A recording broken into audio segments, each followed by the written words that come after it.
평안들 하셨습니까? 오늘은 보배를 질그릇에 메고라는 제목으로 하나님 말씀 나누고 기도하겠습니다. 여러분 다들 집에 보석함 하나 정도는 한둘 정도는 다 가지고 계시죠? 다이아몬드 같은 거 몇 개씩은 가지고 계시잖아요. 집에 금반지 없다고 하시는 분들이 많은데 좀 있어야 되는 거 아니에요? 그렇군요. 좀 서론이 잘못됐다. 이거 취소. 보통 여러분 보석이 없어도 상식적으로 일반적으로 귀한 보석이다 하면 보통 보석함에다가 그것을 보관하는 것을 우리가 보게 됩니다. 귀할수록 더 귀하게 보관하는 그런 형식이죠. 귀한 보석을 여러분 검은 비닐봉지 혹은 쓰레기 종량제 봉투에다가 보관하는 사람은 없습니다. 여러분 그런데 만약에 귀한 다이아몬드 같은 것을, 굉장히 값진 다이아몬드 같은 것을 검은 비닐봉지에 넣어 보관한다든지 아니면 쓰레기 종량제 봉투에 넣어서 보관하면 어떻게 될까요? 검은 비닐봉지는 더 이상 아무거나 넣고 다니는 값싼 검은 비닐봉지일 수 없고, 쓰레기 봉투는 더 이상 쓰레기를 담는 봉투가 아닌 보석 봉투가 되는 거죠. 보석 봉투. 그 가치에 있어서 아마 검은 비닐봉지나 쓰레기 종량제 봉투 같은 경우 보석이 담겼다면 가장 비싼 가치의 봉투가 될 것이에요. 여러분 오늘 본문 말씀도 이제 그런 것입니다. 하나님께서 레위인들을 가까이 부르셔서 하나님을 섬기게 하시는데 그 영광과 가치가 굉장하다라고 할 수 있습니다. 특히 오늘은 레위 자손들 중에서도 특히 그 가치와 영광에 있어서 크게 가지는 자들이 등장하는데 그들이 바로 고앗 자손입니다.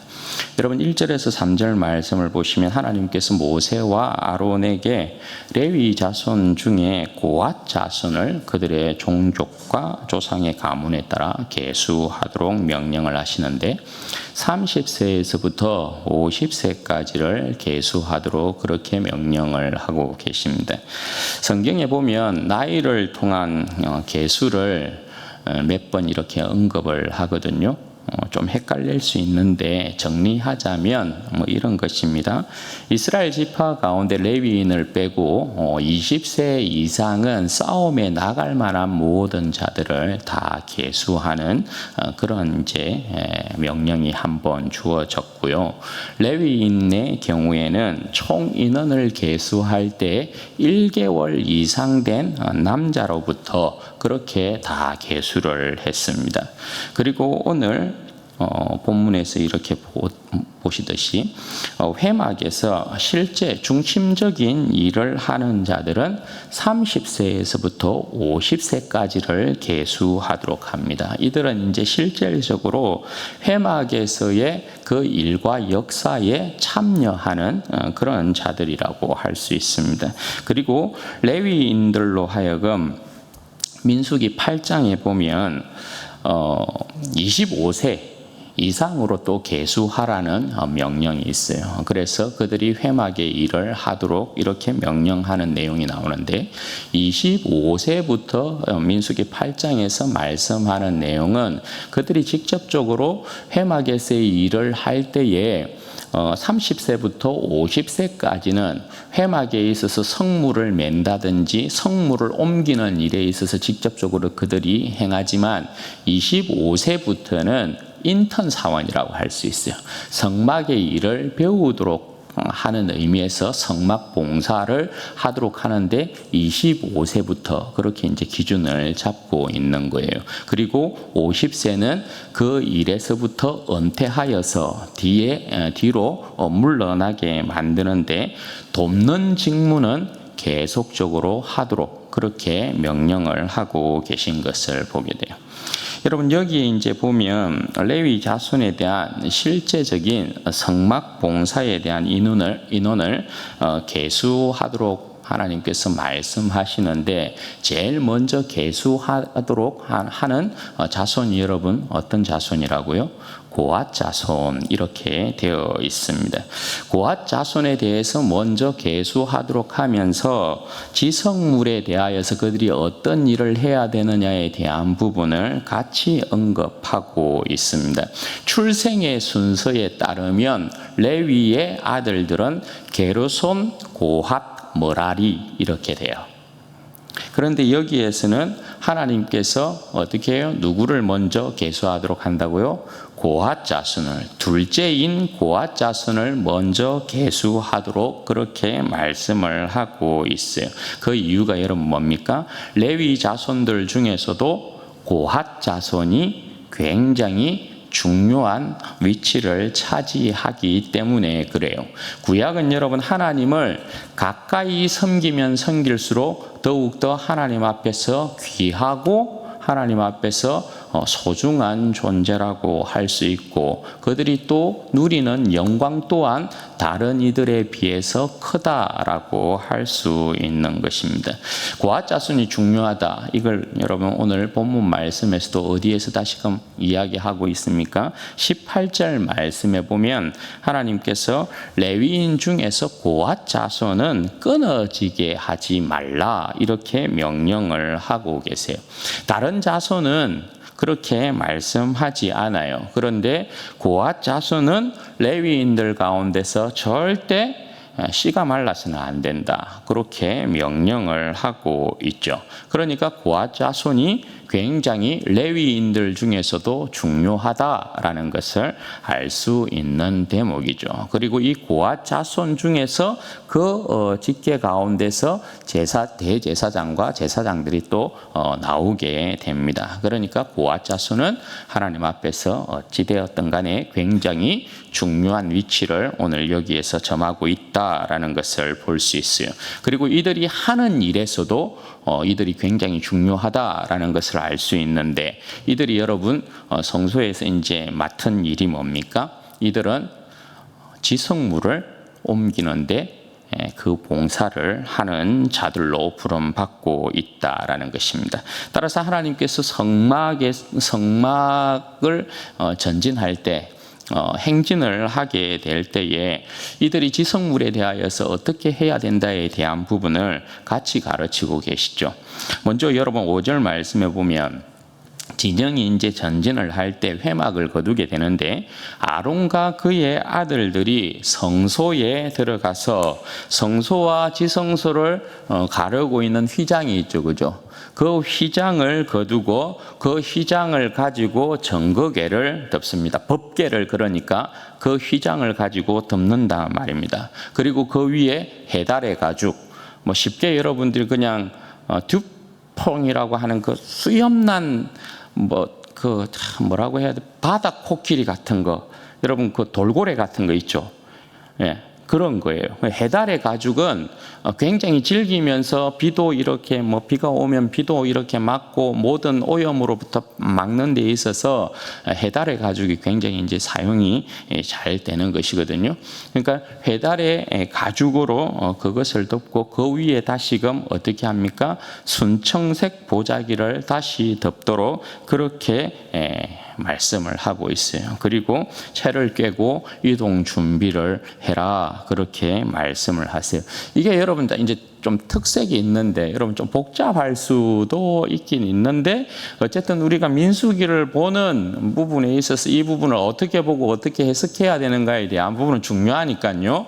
조금 설명이 조금 지루하게 느껴진다 하더라도 말씀을 이해하는 차원에서 여러분 잘 들으십시오.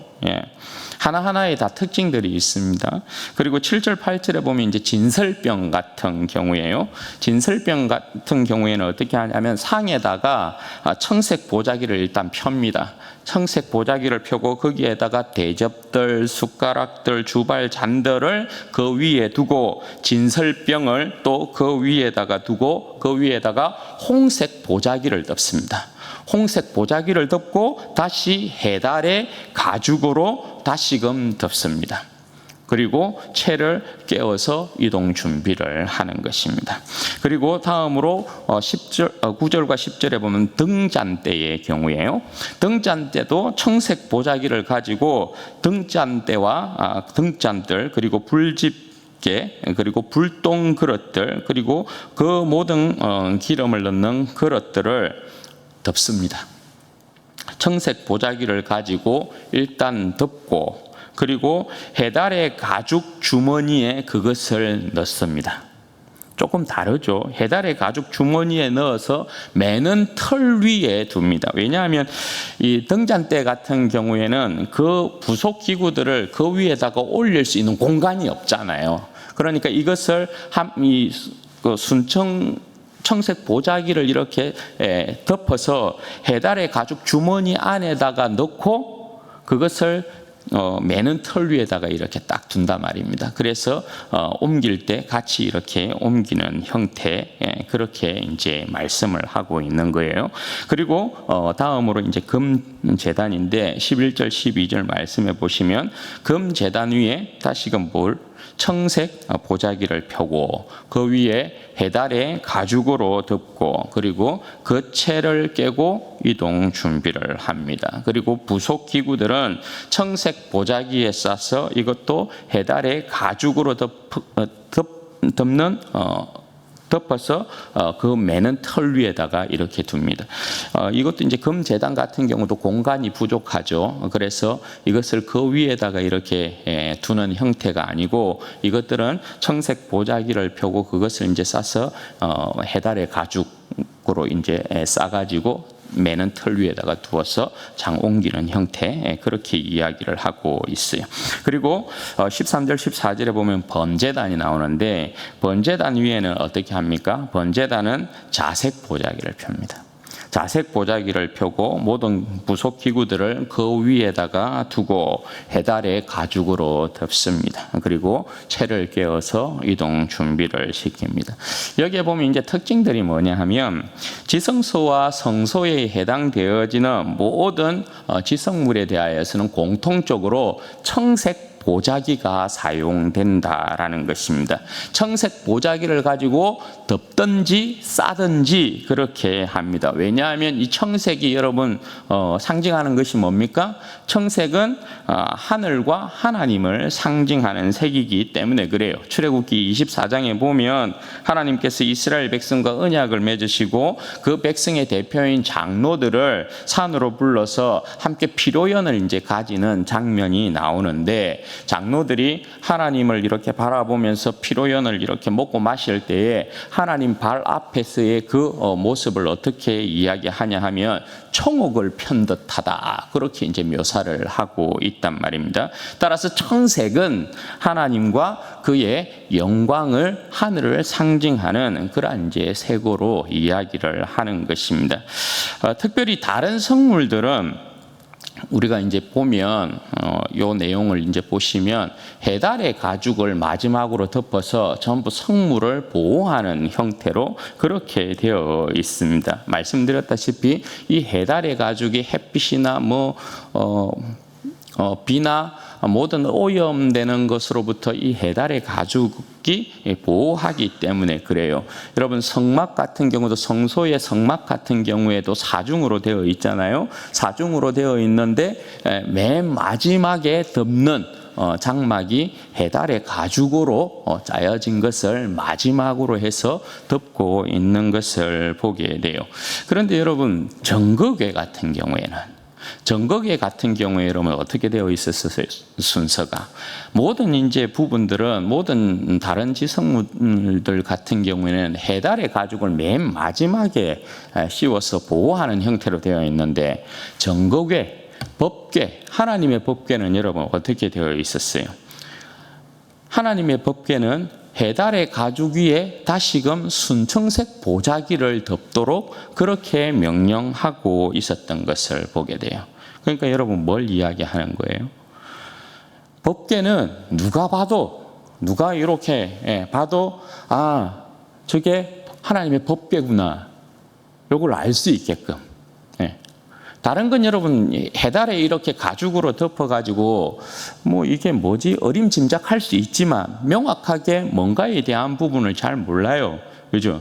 그런데 법궤 같은 경우에는 해달의 가죽을 거기에다가 덮고 순청색 보자기를 이렇게 맨 끝에다가 맨 마지막에다가 다시 덮는단 말입니다. 그러니까 사람들이 보고 저 하나님의 법궤 바로 알 수 있겠죠. 네, 바로 알 수 있고 그건 뭘 이야기하는 거예요? 야, 하나님이 우리와 함께한대. 이동하는 가운데 우리를 그냥 홀로 이렇게 가라고 말씀하지 아니하고 하나님께서 우리와 함께한다. 그것을 명확하게 이스라엘 백성들로 하여금 알려주는 것이죠. 그것을 알게 하는 것입니다. 그리고 여러분 진설병의 이 경우에는 청색 보자기를 펴서 그 내용물을 담아서 다시금 홍색 보자기를 이렇게 덮거든요. 청색 보자기를 펴가지고 내용물을 덮고 다시금 홍색 보자기를 그 위에 덮었어요. 그리고 해달의 가죽으로 마지막에 이렇게 덮었거든요. 홍색 보자기를 거기에다가 덮은 이유가 무엇이겠나? 지성물은 여러분 전부 다 공통적으로 청색 보자기가 깔린다고 그랬어요. 그런데 진설병 같은 경우에는 거기에다가 다시금 홍색 보자기를 덮었단 말입니다. 그리고 해달의 가죽으로 다시 한번 덮었어요. 여기에서 이제 홍색 보자기의 의미를 찾는다면 뭐 이런 것이겠죠. 가장 좀 상징적인 의미에 대한 부분으로 보자면 진설병은 이스라엘 백성의 생명을 뜻하는 거거든요. 생명의 떡 아니겠어요?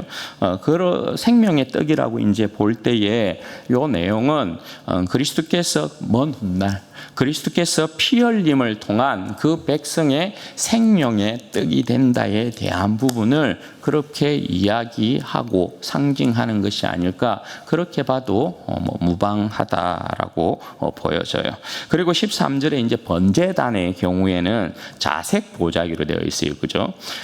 번제단은 자색 보자기로 이렇게 이제 되어 있는데 다른 안쪽에 성소의 물건들은 전부 다 청색 보자기예요. 그런데 번제단은 여러분 자색 보자기로 그렇게 되어 있습니다. 그 이유가 뭐냐면 번제단은 뜰에 이렇게 있는 거거든요. 뜰에. 그러니까 여러분 성막도 보면 성소와 지성소에 있는 것, 그리고 뜰에 있는 것, 그리고 사방으로 이제 어떤 기둥이나 장막을 이렇게 이제 치는 부분들을 보면 등급들이 나뉘어져 있죠. 성소와 지성소는 전부 다 금으로 해요. 금으로 만들어요. 금으로 전부 싸든지 금으로 만들든지 막 그렇게 되어 있어요. 그런데 밖으로 오면 여러분 어떻게 돼요? 밖에 있는 것은 금으로 하는 것이 아니고 번제단 같은 건 노스로 만들고 또 때로는 기둥 같은 경우는 은으로 만들기도 하고 그렇게 등급이 나눠져 있단 말입니다. 그러니까 번제단 같은 경우는 지성소 안쪽에 성소 안쪽에 들어가 있는 직접적인 것은 아니죠. 그럼에도 불구하고 자색 보자기를 사용한다고요. 자색 보자기. 자색 보자기 또한 여러분 이건 뭘 이야기하는 것이에요? 자색 보자기도 사실은 하나님의 색을 이야기해요. 왜냐하면 휘장 같은 경우에도 보면 휘장을 여러분 짜는 그 재료가 청색, 홍색, 자색 실로 짜거든요. 청색, 홍색, 자색. 그러니까 이 자색도 하나님의 색깔인 것은 분명하죠. 그렇게 분명한 것이고, 그리고 이 자색은 피를 상징하기도 하고 왕권을 상징하기도 합니다. 그래서 번제단 역시도 여러분 상징하는 것이 뭐겠어요? 훗날에 그리스도께서 우리의 속죄제물이 되셔서 하나님 앞에 그 자신을 드림으로 말미암아 그 백성을 구원하는 그런 이제 의미가 번제단에 있는 것 아니겠어요? 그런 상징적인 의미에서 번제단은 자색 보자기로 이렇게 하고 있다라는 것을 생각하시면 되겠어요. 그리고 성소의 모든 기물들에 대한 정리는 누가 하게 됩니까?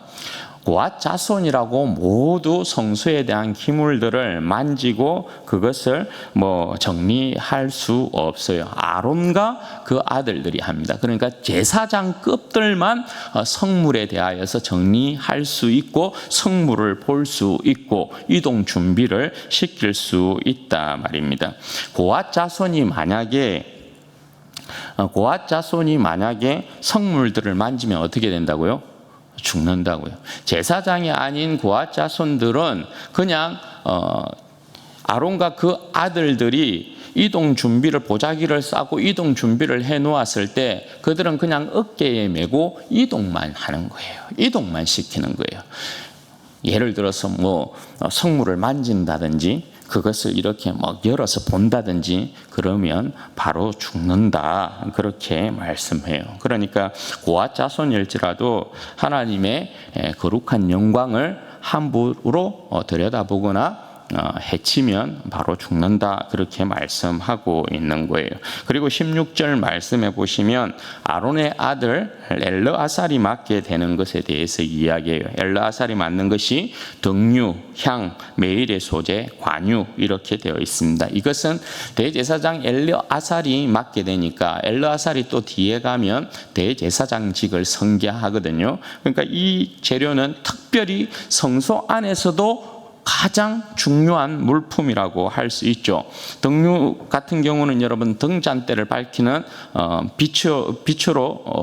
빛을 밝힐 때 사용되는 그러한 재료를 이야기하는 거고, 향 같은 경우는 분향단에서 분향할 때의 그 향을 이야기하는 것이고, 메일의 소재는 메일의 향기로운 제물을 하나님 앞에 드림에 반드시 있어야 되는 것이고, 관유는 구별된 기름을 이야기하는 거죠. 그러니까 이 재료들은 엘르아살이 맡게 되어지는 이 재료들은 핵심 재료 중에 핵심, 그렇게 말씀을 드릴 수 있는 거예요. 그리고 성소와 관련된 모든 기구와 이동에 대한 부분에 있어서는 이 제사장 엘르아살이, 아론의 아들 엘르아살이 모든 것을 맡아 주관한다. 그렇게 되어 있습니다.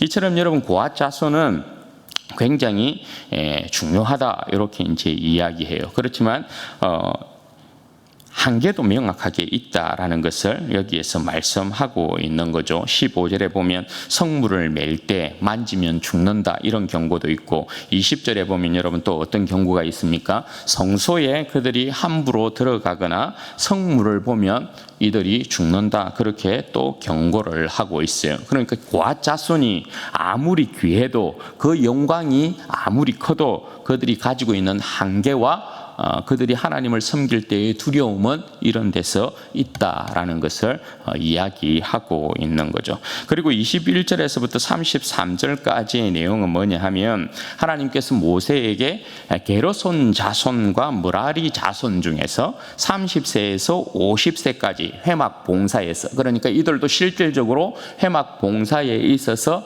하나님의 이 성소의 모든 기구들을 메고 이동하는 그러한 이제 실질적인 역할을 감당하는 자들이라고 할 수 있겠죠. 그들을 계수하도록 말씀을 하시고 또 그들의 직무에 대한 내용을 이야기합니다. 게르손과 므라리 자손에 관련된 직무에 대한 내용은 아론의 아들 중에 이다말이 맡습니다. 이다말이 맡아서 그들의 모든 역할들에 대한 부분을 다 지도하고 그렇게 인도하도록 하고 있어요. 그러니까 여기에 보면 성소 안쪽의 기구와 관련된 부분들은 전부 엘르아살이 맡게 되고, 밖에 있는 기구의 이동에 대한 부분들은 전부 이다말이 감독하도록 되어 있습니다. 그리고 34절에서 39절까지는 고앗, 게르손, 므라리 자손들의 실질적인 회막 봉사에 있어서의 인원들을 이야기하고 있어요. 여러분, 우리가 이제 읽어보시면 아시겠지만 계속해서 뭔가 반복하는 느낌들이 있죠. 이들의 자손을 계수하라는 명령이 주어지고 또 계수하는 부분에 있어서 또다시 이제 언급을 하고 있고 그들의 역할에 대한 부분들도 말씀을 했다가 또 말씀을 하고 있고 계속해서 우리가 지난 시간에 보았던 3장에서도 레위인의 직무에 대한 부분들을 이야기하면서도 이 부분을 언급했는데 4장에 또 이 부분들을 계속해서 반복하고 있는 느낌이에요. 그죠? 여러분 이 반복을 하는 이유가 뭐겠어요? 민수기는 굉장히 반복하는 내용들이 많습니다. 같은 말을 굉장히 반복합니다. 그런 이유가 여러분 뭐겠어요? 반복하는 이유는 그만큼 중요하다는 것입니다. 듣고 또 듣게 만든단 말입니다. 그래서 기억 가운데 그냥 새겨지도록 그렇게 하는 그러한 내용이라고 볼 수 있어요. 레위 자손들이 이처럼 귀하다. 3장에서도 귀하다라고 이야기했고 4장에서도 오늘 레위 자손들이 이렇게 귀하다라고 이야기하는데 그 레위 자손 중에서도 오늘 4장에서는 고핫 자손이 이처럼 귀하단다라고 말씀을 하고 있어요. 왜냐? 그들이 지성물과 관련되어서 하나님을 섬김에 있어서 지성물과 관련된 하나님의 영광과 관련되어서 그들을 가장 가까이 하나님께서 부르셨기 때문이다. 그렇게 말씀을 하고 있는 것입니다. 사랑하는 여러분, 레위 지파 안쪽에 고핫 자손이 이렇게 하나님 앞에서 큰 은혜와 영광을 얻고 있습니다. 이들은 어가 행렬에 있어서 조선시대에 보면 어가 행렬에 있어서 가장 가까이서 어쨌든 왕을 보필하고 가장 가까이서 하나님을 보필하는 자들이기 때문에 그래요. 그런데 말씀드렸다시피 이들은 영광을 그렇게 크게 누리는 자들이지만 이들이 가지고 있는 한계도 명확하다. 만지거나 성소 안을 들여다보거나 하면 반드시 죽음을 맞이하게 된다는 것입니다. 반면에 여러분, 오늘 우리는 얼마나 하나님 앞에 귀한 자로 부름을 받고 있느냐 하는 것이에요. 예수 그리스도에게 속한 자라서 하나님의 얼굴을 대면하여 보면서 우리는 하나님 아버지를 섬기는 자들이다라는 것이죠. 빌립이 예수님께 그랬죠. 우리에게 아버지를 보여주세요. 예수님의 여러분 대답이 뭐죠? 요한복음 14장 9절에서 10절 말씀에 보면 나를 본 자는 아버지를 보았거늘 어찌하여 아버지를 보이라 하느냐. 내가 아버지 안에 거하고 아버지는 내 안에 계신 것을 내가 믿지 아니하느냐. 여러분 하나님께서 아들을 통해 그 얼굴을 우리에게 보이시고 우리는 주님을 통해서 아버지의 얼굴을 대면하여 보는 것입니다. 히브리스 기자가 말씀하는 것처럼 아들은 하나님의 영광의 광채시고 그 본체의 형상입니다. 그런 거로 아들을 보는 것은 곧 아버지를 보는 것과 같다 그렇게 말씀을 하고 있습니다. 이것이 오늘 우리가 누리고 있는 영광입니다.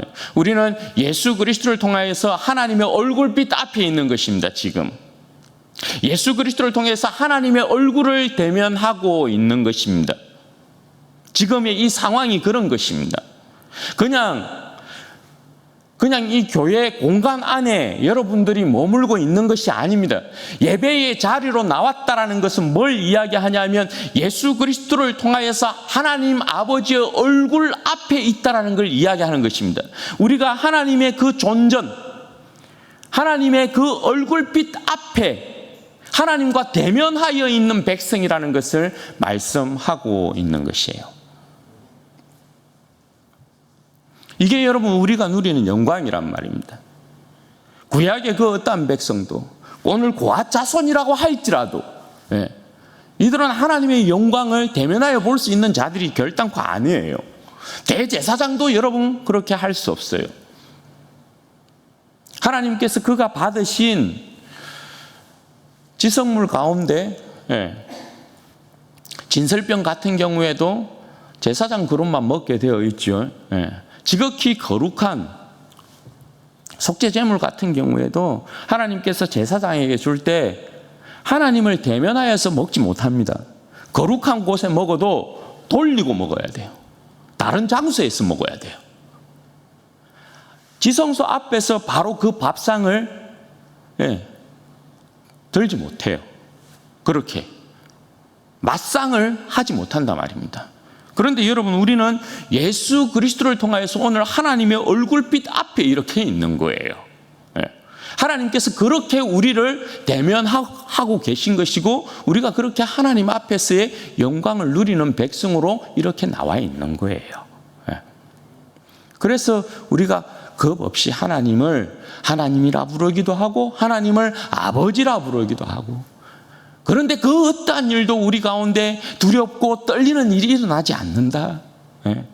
오히려 하나님의 이름을 부르고 하나님을 아버지라고 할 때, 아빠라고 할 때 오히려 우리 마음 가운데는 주님께서 주시는 은혜와 평강이 넘친다. 삶의 회복이 일어난다. 기쁨과 즐거움이 넘치게 된다. 우리의 영혼이 소생하게 된다. 그게 여러분 하나님의 얼굴빛 앞에서 우리가 누리는 복이라고 할 수 있는 거죠. 사도 바울이 여러분 이렇게 이야기하거든요.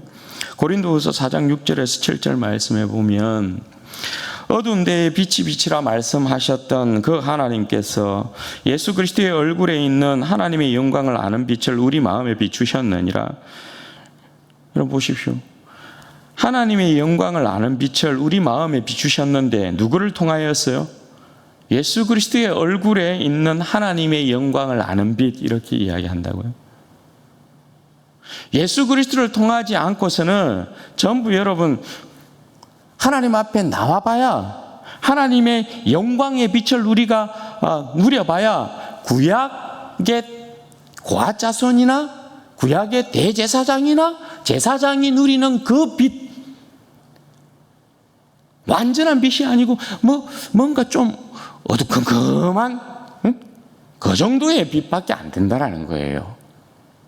그런데 우리가 받는 하나님 앞에서의 빛은 예수 그리스도의 얼굴에 있는 하나님의 영광을 아는 빛, 그게 우리 마음에 비춰졌다라는 것 아닙니까? 그리고 사도 바울이 이어서 이렇게 이야기한다고. 이 보배를 질그릇에 가졌으니 이는 심히 큰 능력은 하나님께 있고 우리에게 있지 아니함을 알게 하려 함이라. 여러분, 아버지께서 아들 안에서 우리 가운데 오셨고 우리 마음에 오셨어요. 오늘 사도 바울이 여러분 어떻게 이야기해요? 질그릇인 우리가 보배를 품었다, 이렇게 이야기해요. 질그릇인 우리가 보배를 품고 보배를 매게 되었다. 오늘 구약의 형식으로 보면 그렇게 이야기를 해요. 그리고 여러분, 우리 안에 있는 죄와 사망의 권세, 귀신의 권세를 이기는 힘과 능력을 우리가 가지게 된 것이죠. 따라서 여러분, 사도 바울이 어떻게 이야기를 하냐면 이어서 이렇게 이야기해요. 고린도후서 4장 8절에서 10절 말씀해 보면 여러분 잘 보십시오. 우리가 보배를 담은 질그릇인 우리가 어떤 능력을 가졌느냐 보십시오. 우리가 사방으로 우겨쌈을 당하여도 쌓이지 아니하며, 굉장한 능력 아니에요? 사방으로 포위를 당했는데 우리는 우겨쌈을 당하지 않는데, 사방으로 우겨쌈을 당하여도 쌓이지 아니하며 답답한 일을 당하여도 낙심하지 아니하며. 상식에 여러분 동떨어져 있는 거죠. 여러분, 사람들이 답답한 일을 당하면 어떻게 돼요? 마음이 낙심이 되는 게 상식이거든요. 그런데 우리는 질그릇인 우리가 보배를 품었으므로, 보배를 가졌으므로 답답한 일을 당하여도 낙심하지 않는데요.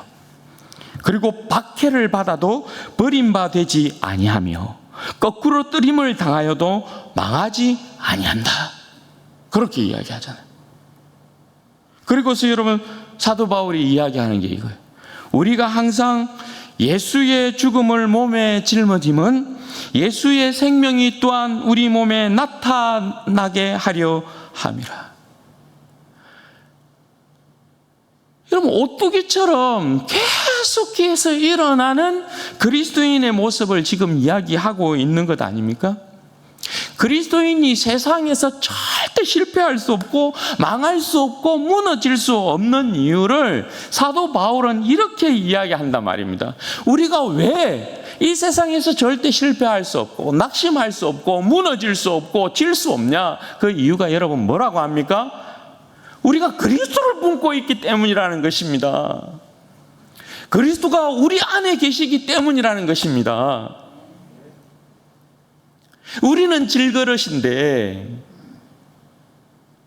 연약하고 나약한 내 인생 가운데 그리스도가 와 계심으로 말미암아 우겨쌈을 당하여도 거꾸로 뜨림을 당하여도 낙심한 일을 만나도 결단코 이 세상에 삼킬 수 없는, 삼켜질 수 없는 인생이 되었다, 그렇게 말씀한다고요.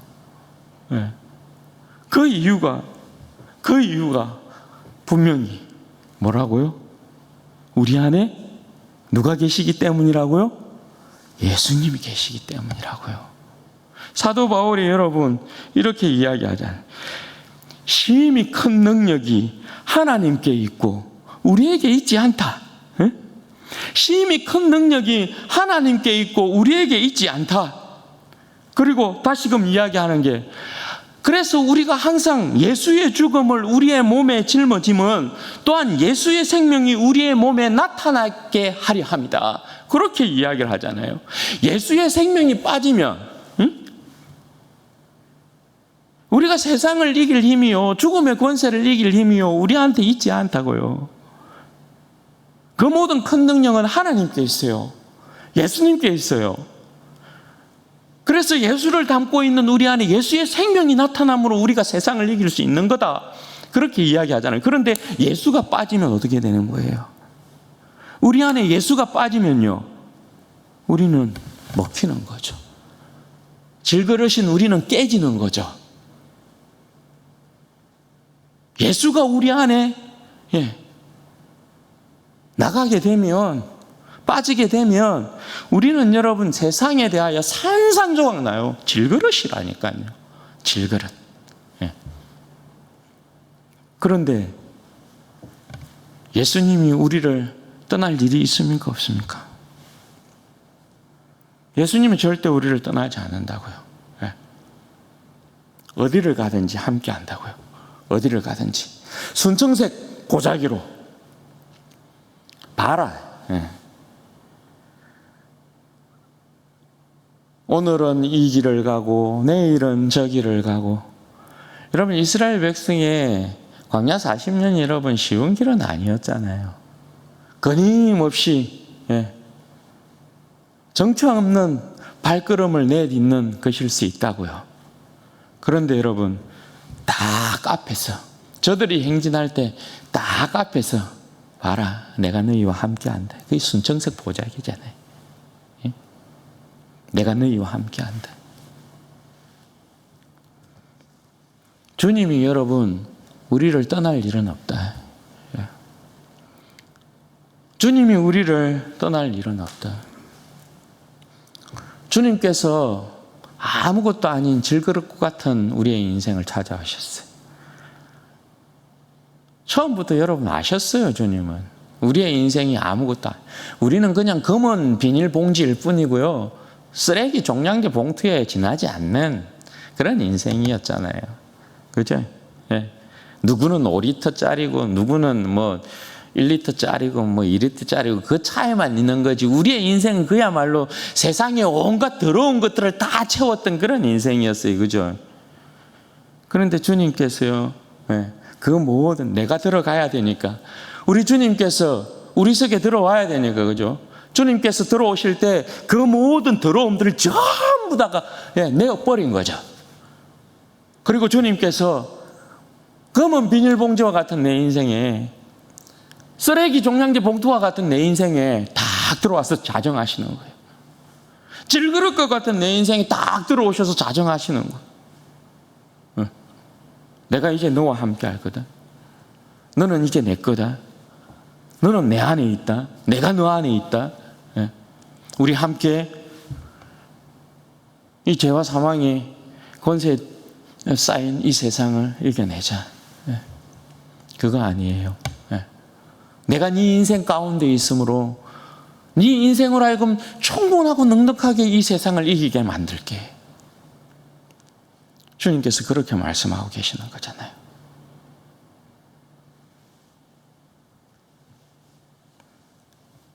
그러므로 여러분, 우리의 인생 가운데 항상 여러분 있어야 되는 게, 오늘 이 말씀 다시 한번, 우리가 항상 예수의 죽음을 몸에 짊어짐은, 우리가 항상 예수의 죽음을 몸에 짊어짐은 예수의 생명이 또한 우리 몸에 나타나게 하려 함이라. 우리는 항상 예수의 죽음을 몸에 짊어지고 다녀야 해요. 예수님의 십자가의 죽음을 항상 몸에 짊어지고 다니는 그러한 영적인 고압 자손이 되어야 된다고요.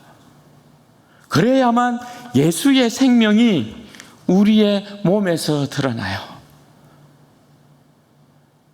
그래야만 예수의 생명이, 죽음을 이기신 부활의 생명이 우리 가운데 드러나서 우리로 하여금 이 세상을 넉넉하게 이기게 만든단 말입니다. 바라기는 우리 사랑하는 진주언혜교회 성도들이 진정 여러분 질그릇에 담긴 보배이신 우리 주님을 귀하게 여기고 항상 예수 그리스도의 십자가의 죽음을 몸에 짊어짐으로 말미암아 내가 널 위해 죽었노라. 내가 너와 이제 함께하노라. 성령의 그 능력이 우리와 함께함으로 말미암아 늘 이김을 주시는 우리 주님을 여러분 꼭 기억하고, 내 몸에서 내 자신이 드러나는 게 아니라 그리스도의 생명이 드러나도록, 끊임없이 그리스도의 생명이 드러나도록 그를 통하여서 넉넉히 이 세상을 이기시는 우리 진주언혜교회 모든 성도들 되시기를 주님의 이름으로 축원드립니다. 아멘. 그럼 같이 한번 기도하십시다. 이 시간에 먼저 기도할 때에 여러분, 우리 주님께서 질그릇과 같은 우리의 인생에 찾아오셨어요. 우리는 사실 검은 비닐봉지에 불과하고요, 쓰레기 종량제 봉투에 불과한 인생이었어요. 그런 우리의 인생을 주님께서 어여삐 여기시고 우리의 모든 더러움들을 깨끗하게 하시고, 우리 주님께서 질그릇과 같은 검은 봉지 안에 쓰레기 종량제 봉투인 우리 안에 주님께서 오셨어요. 주님이 오심으로 아버지도 와 계신 것이고요, 주님이 우리 안에 계심으로 성령의 능력도 우리 안에 들어와 계신 거거든요. 성령님도 우리와 함께 하시는 것이거든요. 여러분, 우리 안에 예수의 생명이 나타나면 이기지 못할 일이 있습니까? 두려워할 일이 있습니까? 회복하지 못할 일이 있습니까? 그 어떤 여러분 우리가 이겨내지 못하고 여러분 승리하지 못할 일이 무엇 있겠습니까? 여러분, 이 시간에 기도할 때 주님, 내 안에서 오직 그리스도의 생명만이 드러나게 하여 주옵소서. 날마다 예수 그리스도의 십자가의 죽음을 몸에 짊어지는 인생이 되게 하여 주셔서 하나님의 큰 능력이, 하나님의 그 능력이 내 인생 가운데, 예수 그리스도의 능력이 내 인생 가운데, 성령의 능력이 내 인생 가운데 드러나게 하여 주셔서 이 세상을 넉넉히 이기는 믿음의 백성 되게 하여 주옵소서. 내 인생의 연약함과 나약함을 들고 일어나는 인생이 되어 도록 주님 역사하여 주옵소서. 우리 주여 한번 부르짖고 기도하십시다. 주여